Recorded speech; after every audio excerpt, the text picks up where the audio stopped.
So, da sind wir für heute mit der letzten Aufnahme. Vielleicht schaffen wir es sogar, das Spiel heute durchzuspielen. Schauen wir mal. Der Arm, der ist ja anzugeordnet, keine Frage, nur Befehle befolgen. Unbedeutend. Ist Kast selbstsicher? Ach so, das sind Aussagen.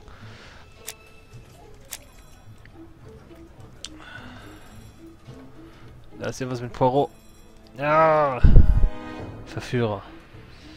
So, selbstsicher. Was hat er denn da gesagt?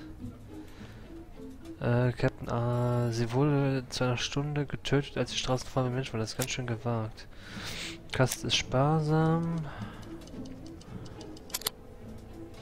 Er ist beeinflussbar. Er ist ein Verführer. Mittelgroß, Brille, Kostüm, Filzhut. Ungefährlich, deshalb habe ich ihn vergessen. Ohne Charme. Mag Züge. Gast ist sparsam. Dann müsste es das sein. Er mag keine Züge. Kalt sparsam ist es nicht. Dann müsste es diese Aussage sein, dass er aufbrausend. Kalt. Großzügig. Kast ist sparsam.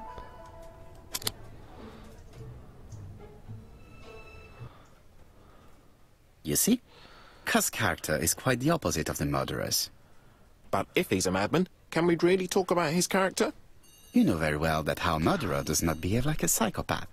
Apart from the signature, there is no ritual or repetition in the choice of victims. Very well, you're right as always. So, we have no confession, no culprit, no suspects, nothing. And all that after 2 months of inquiry? What should I do? Have faith. Just give me 24 hours.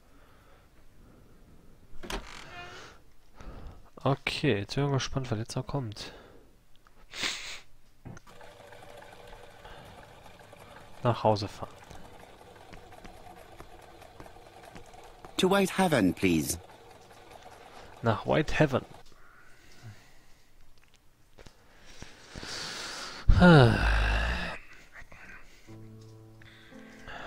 Cust's arrest is a great success for you, Poirot. It's all clear now, except maybe 1 or 2 details. Details. Ah, mon ami. The devil is in the detail, as we say. Excuse me? Patience, Hastings. Everything will be clear once our guests arrive. Best be prepared. Slip a revolver into your pocket before they do. A revolver? But Poirot, what are you afraid of? Trust me. It is important you carry a weapon for this meeting. I will lend you mine. What about telling me what you have in mind? Surtout pas. You wouldn't be able to play your role. Wait 1 moment, I will bring you my weapon.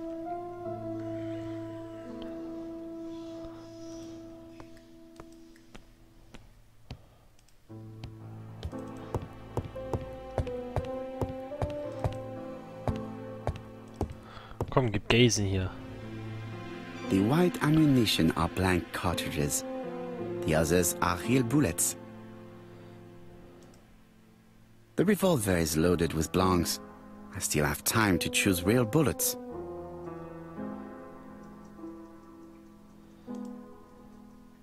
The revolver is loaded with real bullets. I still have time to choose blanks. Die The revolver is Platzpatronen. loaded.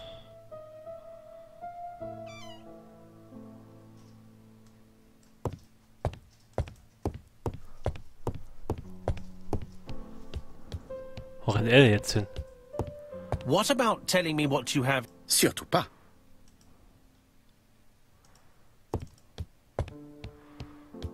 Ich würde auch gerne wissen, was Poirot vorhat. What about telling me? Surtout pas. Surtout pas. Achso, ich muss ihm den Revolver in die Hand drücken. Hier. Voila, I don't trust you with my weapon. It has hardly been used, it is almost new.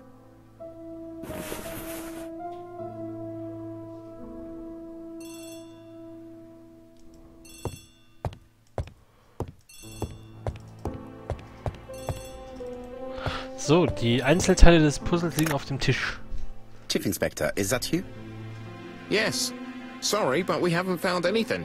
Have you checked the typewriter? And the packaging, the letter, and the ribbon reel. We've only found prints left by Cust and his landlady. Well, never mind, I shall make do. So, are you still going to hold your meeting? Of course, Chief Inspector. I can hear my guest coming up the stairs. Why have you brought us here, Mr. Poirot? Since Cust's arrest, I thought it was all done and dusted. Ah, sieht endlich mal wieder Miss frisch Gray aus. formally identified him, as well as Miss Barnard. Yes, and the stockings he saw drove the same brand as the ones found at my aunt's. This is all true. However, a case is not closed if some questions remain open. And one question is, why did the murderer send me his letters? Why did he challenge me, Hercule Poirot? Perhaps he wanted to play with you, to taunt you. Xenophobia? Maybe he didn't like you because you're foreign. I may be wrong, but maybe by provoking you, he was looking for glory? All these theories should be studied. Let us now try and get our brain cells to work. Oh, jetzt muss ich hier im Akkord die grauen Zellen benutzen, oder was? Warum hat sich der Mörder in der Adresse geirrt? Ach so, an Tag 2. Verspätete Zustellung hat den Mörder gerettet. Der Mörder hat Poirot herausgefordert. Nein. Auch kein Ruhm. Verspätete Zustellung der Post. Vielleicht Fremdenfeindlichkeit. Nicht. Der Mörder hat Poirot immer von seinen Morden in Kenntnis gesetzt. Hat den Fehler vorsätzlich gemacht. Warum hat der Mörder seinen Brief an Hercule Poirot adressiert? Mörder hat Poirots Ruhm, Mörder hat Poirot herausgefunden. Minderwertigkeit ist nicht bekannt. Teil des Umschlags. Nein, sagt Jeb. Die Leiche war noch warm. Genau. Na, nicht sehr bekannt, damit die auf jeden Fall falsch zugestellt wird. Is everything clear now? You might like to explain your reasoning again. Of course. First of all, remember that the murderer made it a rule to always post his letter before the murder. He never digressed from that rule.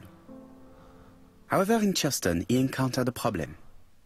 The village has only 500 inhabitants. With advance warning, it would be easy to arrest him. Therefore, the murderer delayed his letters deliberately with the wrong address. The plan wouldn't have worked if he'd sent it to Scotland Yard or the papers, because everybody knows their addresses. The mistake would have been corrected, and the letter would have been on time. That is why the murderer chose me as the recipient. Because for his plan to succeed, it was necessary for at least one of the letters to have a wrong address and get lost. It was very cunning. Absolument. It is a very subtle plan. It matches the profile we have drawn up of him perfectly. That of an intelligent, daring and calculating murderer. But that's not how you describe Cust. You are quite right, mademoiselle. Like you, I find it hard to believe that this dull character is the clever murderer we are looking for. Do madmen... I mean, if he's mad, he might have two very different sides. No doubt. But the murderer is not mad. All the specialists agree that he does not have the profile of the psychopath. But if Cust is not guilty, how do you explain his presence at the scene of the crimes? Mr. Clark, the answer to your question is in the medical records of your brother's patients. Documents which Cust most certainly did not have access to. Let us now try and get our brain cells to work. Was weiß man über Cust? Was weiß man über Cust? Cust macht Direktverkauf. Es ist ein Zufall, dass er Städte gefahren ist. Cust ist beeinflussbar. Jawohl. Reisekrankheit dadurch zu besiegen, indem er häufig den Zug nimmt. Cust kauft Zeitungen. Die Opfer sind... Nehmen wir die Frage, was man über Cust weiß.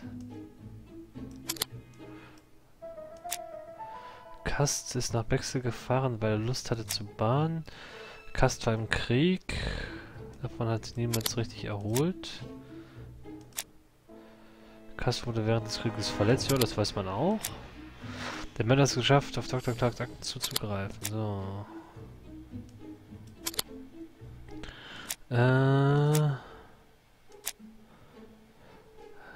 Kast kauft Zeitungen. Nee, das ist ja beim Mörder. Der Mörder muss also Zugriff auf die Akten haben. Kast wurde während des Kriegs verletzt. Kast war im Krieg. Da hat sich niemand davon erholt. So, das weiß man aber. Deshalb müsste es eigentlich richtig sein. Kast ist nach Wechsel gefahren, weil Lust hat zu baden. Das ist falsch. Kast macht Direktverkauf. Es ist Zufall. Nein, das stimmt auch nicht. Die Opfer des ABC-Falls sind in den Akten von Dr. Clark. Kast kauft Zeitungen, die über den Fall berichten. Er wollte die Tatorte sehen. Kast versucht seine Reisekrankheit zu besiegen, indem er... Also Kast ist beeinflussbar. Das? Nein. Nein. Nein. Nein. Also was kommt denn als nächstes? Die nächste Frage. Was weiß man, Monsieur Kast?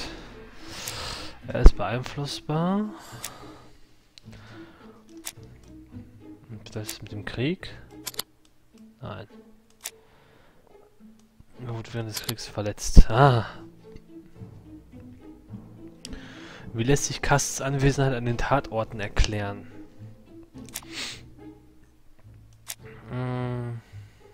Häufig den Zug nimmt, das könnten wir dazu nehmen. Direktverkauf. Zufall.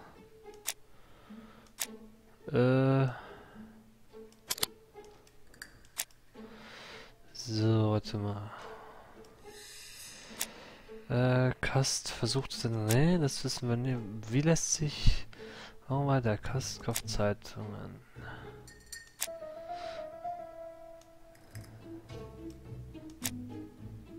Der hatte keine Lust dazu bahnen.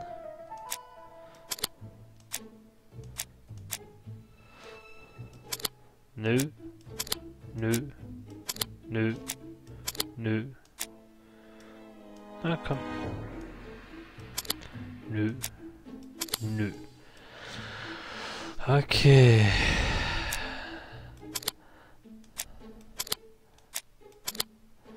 Ich finde den richtigen schon.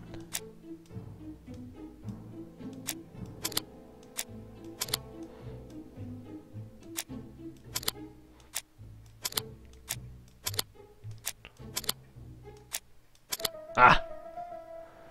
Der Mörder hat Kast manipuliert, indem er ihn Opfer Dr. Clark's patient's records provided a very useful list of potential victims, sorted by alphabetical order. The killer definitely used it, explaining the fact that all the victims were former patients of the doctor. It is this fact that clears Kast once and for all, because he never had access to these records. So how did he happen to be at the scene of the crimes? Either the murderer sent him there, or Kast was following him closely. Kast's highly suggestible nature leads us to the second hypothesis. The murderer was manipulating him. He systematically sent Kast to the towns where he was going to strike, so that the suspicion would land on the poor man's shoulder. That's evil. What sort of killer could have such a plan? And what would he gain from 3 completely different murders? Indeed, it seems unlikely that the same murderer committed all the crimes. What should we take from that?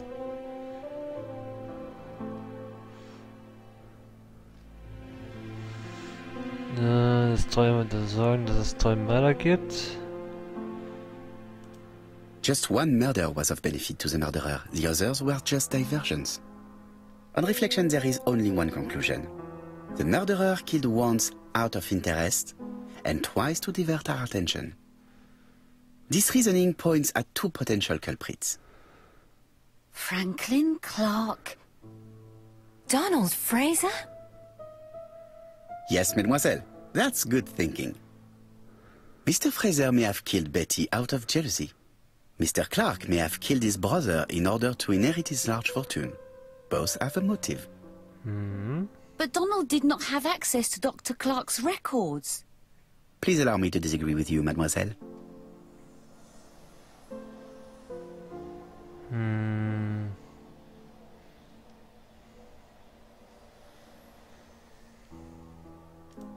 He works for Court and Brunskill, one of whose clients was Sir Carmichael. It doesn't prove that I went to Comeside. You could have done it, and you may have used the opportunity to take a look at Sir Carmichael's records. You think I'm guilty? You or Mr. Franklin Clark? That's ridiculous. Both of you have a motive. The question is, which of you has the profile that most resembles the murderer? So, Let us now try and get our brain cells to work. Ah, guck mal, die hat ein Händchen.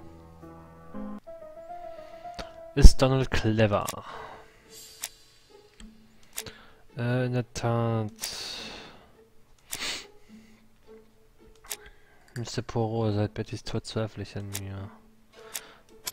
Nein, das ist es nicht. Intelligenter Mann. Brillant, jawohl. Selbstsicher. Beeinflussbar. Ein Verführer. Ein wahrer Gentleman. Nein, das ist es nicht. Nein.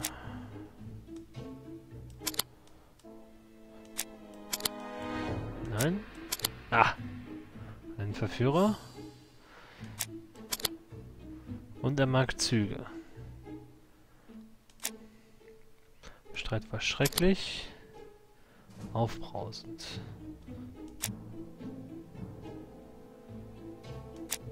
Großzügig. Passt auch. Zack. Ladies and gentlemen, Donald may share many character traits with the murderer, but he does not have his cold indifference. He has a temper. It is hard to imagine him planning anything. Also, jealousy is his motive, and crimes of passion are rarely planned. Right, I suppose it's my turn to be subjected to the same scrutiny. Absolument, Mr. Clark. Let us now try and get our brain cells to work. So, dann untersuchen wir jetzt das Profil von Sir Franklin Clark. Schüler Franklin Clark, Schulbericht. Er ist brillant. Selbstsicher.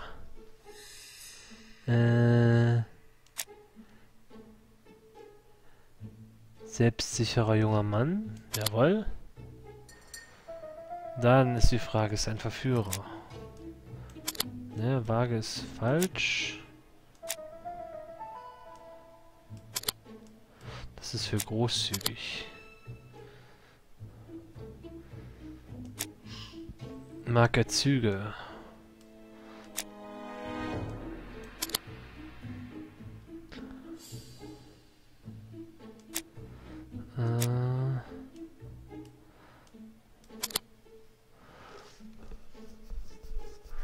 Und großzügig ist er auch.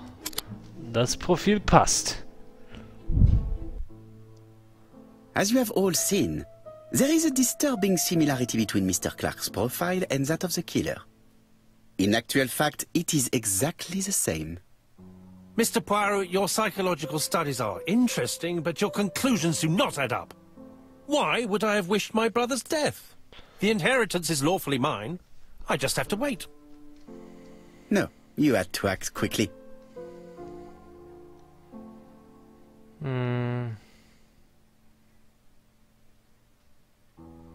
Sagen, dass Franklin ungeduldig war. Joe Gray hat ihn nicht belästigt, er hat ihn angeschmissen. Because you are incapable of waiting. Really? Well, I am no murderer. You presented him as being a cold and patient schemer. Certes, normalement. But Lady Clark's imminent death precipitated events. Mademoiselle, although you haven't been telling the truth, there is no doubt in my mind that you would have found a way to marry Sir Carmichael after Lady Clark's death. For you, Mr. Clark, it was a disaster. If Miss Grey had children by your brother, you would not have inherited a thing. You realized the danger after reading several letters from Comside, especially one in which your brother opened his heart to you. So you hurried home from China? and you took action. In truth, Cust was no more than a puppet manipulated by the real culprit. You, Mr. Clark. Such an imagination, Mr. Poirot. In fact, nobody manipulated Cust. The famous instructions he received by post. He wrote them on the typewriter. We know that for sure. Oh, no. You know perfectly well. That is not true. Eh bien, voilà. Light has now been shed on the ABC murders. Your theories are ingenious, but you haven't any proof. One point to him. For the moment, I have no material proof. Either I admit to it, or I bluff. Wir bluffen natürlich.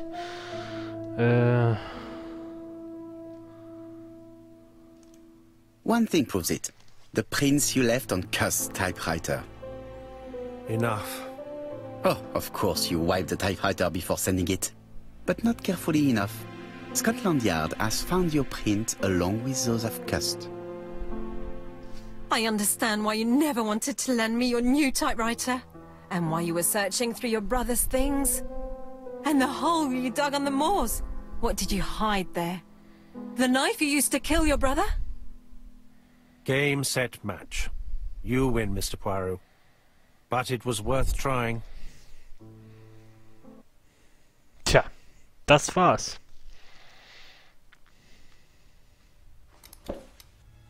Don't come near me! I'll never let you take me, Mr. Poirot!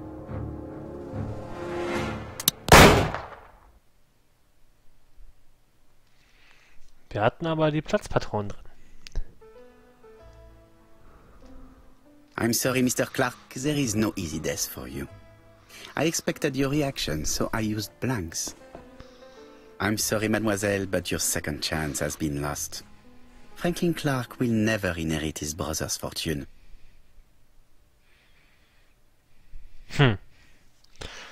Interessant, wie wäre das Ende gewesen, wenn ich jetzt die Kugeln reingetan hätte. Und so wird er seiner gerechten Strafe zugeführt. Und in England war das damals der Strick.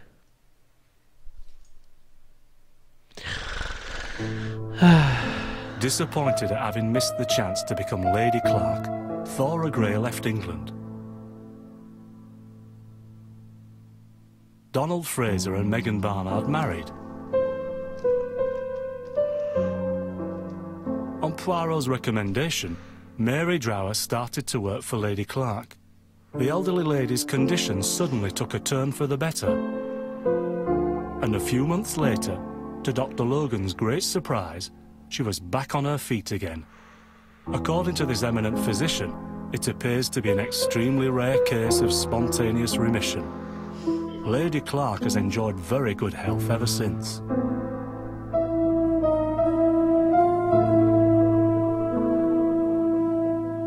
Journal of an Innocent. The incredible story of ABC. As for A.B. Cust, after being advised by Poirot, he made a great deal of money by selling his story to the press. And as for me, and with business booming, the Black Swan has become the #1 tourist attraction in the whole of Yorkshire, even more popular than York Minster.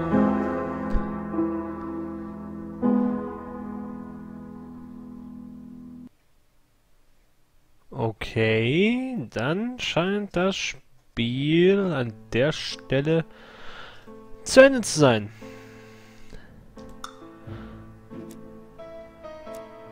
Oh, Ego-Punkte, nicht so viel. Na, über die Hälfte habe ich schon geholt. Verlauf Trophäen.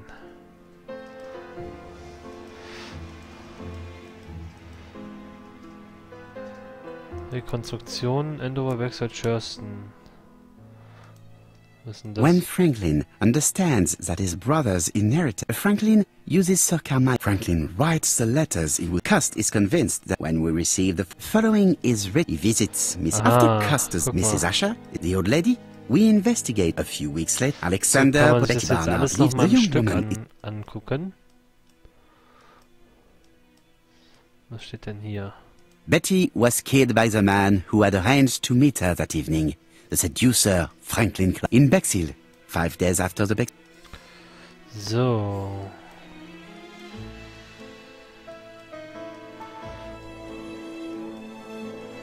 Genau. Zack, zack, zack. Da sind jetzt auch Szenen dabei, die wir noch nicht gesehen haben. 32 von 32. Gut. Dann bedanke ich mich fürs Zuschauen. Es war eine sehr interessantes Spiel.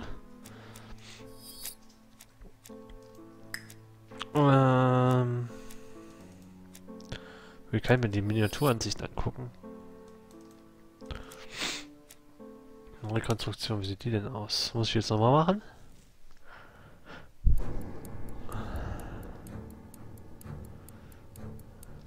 Ja, theoretisch ja. The killer enters the shop. Mrs. Asher turns around to greet a customer. The murderer asks her for some tobacco. She turns her back to him. He seizes the opportunity to strike her. He then places the ABC upside down before leaving. Gut. Everything appears to match the crime scene, mon cher Hastings. That is exactly what happened. Und mit der Rekonstruktion von Fall 1 bedanke ich mich fürs Zuschauen. Ich hoffe, es hat euch gefallen. Mir hat das Spiel Spaß gemacht. Was als nächstes kommt, weiß ich noch nicht. Vielleicht noch ein Adventure oder ich spiele mal was anderes. Ich werde es sehen. Ich weiß es noch nicht. Und dann würde ich sagen, sehen wir uns beim nächsten Mal wieder. Bis dahin, eine schöne Zeit. Tschüss.